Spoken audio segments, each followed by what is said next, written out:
I'm David Pogue. In my New York Times column today, I reviewed Windows Vista, which took Microsoft 5 years and 50 million lines of code to create.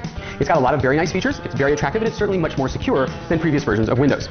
Now, one thing disturbs me, however. A lot of people are complaining about Windows Vista and claiming that Microsoft does not deserve as much credit for innovation as it's taking.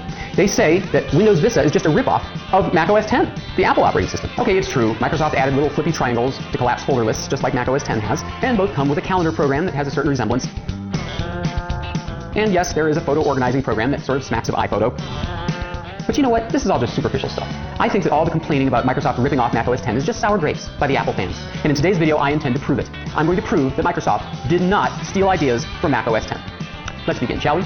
This is how you find things in Mac OS X. You hit a keystroke, you type in what you're looking for, and Spotlight, as the feature is called, finds all the files, folders, and email messages from your entire system. Well, now they have that in Windows Vista too. Up pops the Start menu, you type what you want in this little box. But is this a ripoff of Apple's Spotlight feature? It is not. How can I prove it? Watch again. Apple's search menu is in the upper right corner of the screen. Microsoft's search box is in the lower left corner of the screen. Not the same thing at all. Let's move on. Vista comes with something they call the sidebar. Handy little single-purpose programs that track weather, track stocks, convert currency, and so on. Apple has had a feature very similar to this, but is this really the same thing? I think not. Apple's little pop-up programs are called widgets. Microsoft's are called gadgets. Widgets, gadgets, not the same thing. Let me give you another example. For several years, Mac OS X has come with this very cool three-dimensional chess game.